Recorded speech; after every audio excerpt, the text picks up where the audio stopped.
अस्सलाम वालेकुम नाज़रीन, जहांज़ेब अब्बासी एक नए प्रोग्राम के साथ हाज़िर है। 3 बड़ी ख़बरें जिसके ऊपर बात करेंगे। एक तो मामला है इस्लामाबाद के 3 इंतखाबी हलकों के मामले के ऊपर जो इलेक्शन ट्रिब्यूनल्स कायम किया गया था जस्टिस तारिक जहांगीरी साहब के हवाले से, उस पर एक बड़ी डेवलपमेंट है। इस्लामाबाद हाई कोर्ट ने एक ऑर्डर दे दिया है, उस पर बात करेंगे। और फिर जस्टिस तारिक जहांगीरी साहब के ख़िलाफ़ एक दरख्वास्त इस्लामाबाद हाई कोर्ट में आई थी, उस पर भी एक प्रोसीडिंग हुई, उस पर बात करेंगे। और फिर तीसरी खबर है फ़ौजी अदालतों में सिविलियन के ट्रायल के मामले के ऊपर जो है वो सुप्रीम कोर्ट में क्या डेवलपमेंट हुई।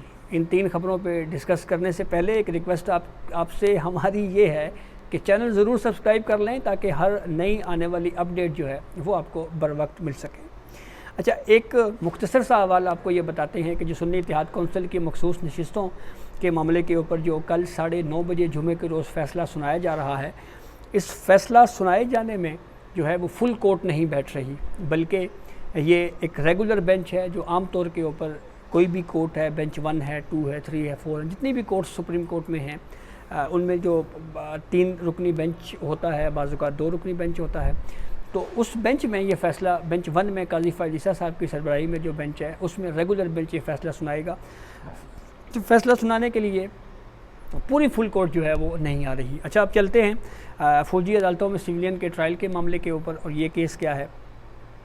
इस केस में जस्टिस अमीनुद्दीन खान की सरबराही में 7 रुकनी लार्जर बेंच ने समाअत की। और समाअत का मुख्तसर सा हवाला आपको बताएंगे कि जो सिविल सोसाइटी के वकील थे एडवोकेट फैसल सिद्दीकी, उनकी जानिब से एतराज़ किया गया कि वज़ारत दिफ़ा की जानिब से प्राइवेट वकील जो एडवोकेट ख्वाजा हारिस साहब पेश हुए हैं उनको इस केस में ना सुना जाए, लेकिन इस इस्तदा को कबूल नहीं किया गया। और यूँ सुप्रीम कोर्ट ऑफ पाकिस्तान ने एडवोकेट ख्वाजा हारिस साहब को बतौर वज़ारत दिफ़ा के वकील के तौर के ऊपर आर्गूमेंट्स जारी रखने की हिदायत की। ये मामला भी सामने आया कि जो फ़ौज की ज़ेर हिरासत में ये अफराद हैं जो 9 मई के वाक़यात में मुलव्वस हैं, इनकी अहले खाना से मुलाकात नहीं करवाई जा रही। तो कोर्ट ने इसके मामले के ऊपर कहा है कि जो मुलाकात करवाने का जो मामला है वो जारी रहना चाहिए।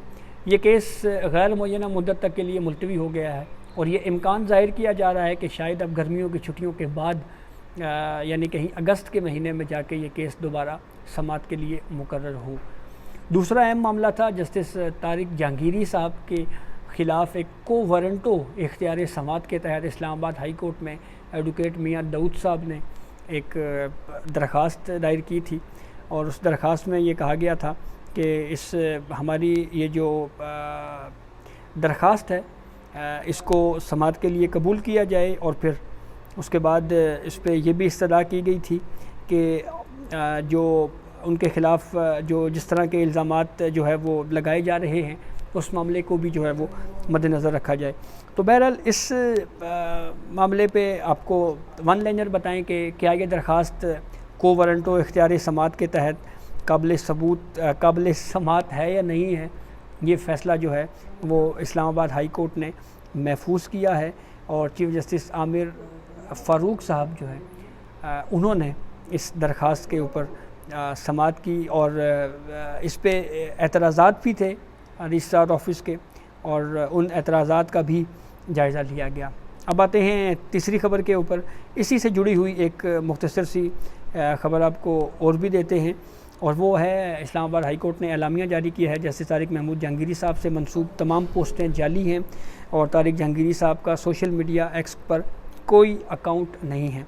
एक तो ये खबर होगी। और अब तीसरी खबर के ऊपर जनाब आते हैं और वो है इस्लामाबाद के 3 जो इंतखाबी हलके हैं जहाँ पे पाकिस्तान मुस्लिम लीग नून के उम्मीदवार जीते। PTI की जानिब से यह एतराज़ किया गया कि मुबैना तौर के ऊपर इस मामले पे कोई धांधली हुई है।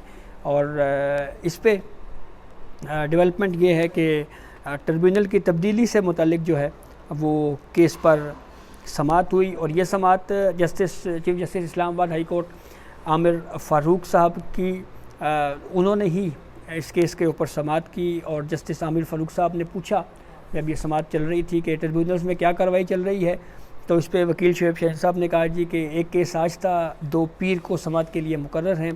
तो chief justice Islamabad high court साहब ने कहा कि अगर हम केस 22 जुलाई तक रख लें तो कोई इशू तो नहीं है, अगर प्रोसीजर की कोई खिलाफ वर्जी होती है तो चैलेंज किया जा सकता है। इस पे लीगी उम्मीदवार के जो वकील हैं उन्होंने कहा जी कि हमारे पास रिट में ऑर्डर को चैलेंज करने का इख्तियार नहीं था, और उस पर चीफ जस्टिस आमिर फारूक साहब ने कहा कि रिट में नहीं कर सकते थे तो सड़क पार यानी जो सुप्रीम कोर्ट है आप वहाँ चले जाएं। और फिर उन्होंने ये कहा जी कि अगर ट्रिब्यूनल के किसी ऑर्डर से मुतासरा थे तो रिट पटिशन दायर करते, ऑर्डर के ख़िलाफ़ रिट काबिल समाअत है, आप सीधे तासुब पर चले गए। मैं तो हैरान हूँ, आप लोगों ने कानून देखा ही नहीं और एतराज़ कर दिया। और फिर चीफ जस्टिस आमिर फारूक साहब ने कहा कि अगर तासुब का तासुर हो तो उसी जज से केस मुंतकली की इस्तदा की जाती है। मुझे इस केस को तफसील से समझने में वक्त लगेगा। केस को 22 जुलाई को समाअत के लिए मुकर्रर के लिए रख लेते हैं। हम इलेक्शन ट्रिब्यूनल को कार्रवाई आगे बढ़ाने से रोक देते हैं। और उन्होंने फिर ये भी कहा कि मैं रोज़ाना की बुनियाद के ऊपर केस सुनकर 4-5 दिनों में फ़ैसला कर दूँगा। और यूँ फिर इस्लामाबाद हाई कोर्ट ने इलेक्शन ट्रिब्यूनल को 3 हलकों का बाकायदा ट्रायल आगे बढ़ाने से रोका है, और ये कहा है कि इलेक्शन ट्रिब्यूनल इब्तदाई मामलात से मुतल्लिक जो कार्रवाई है उसको आगे बढ़ा सकती है। तो ये वो कुछ अपडेट्स थी जिससे हमने आपको आगाह किया।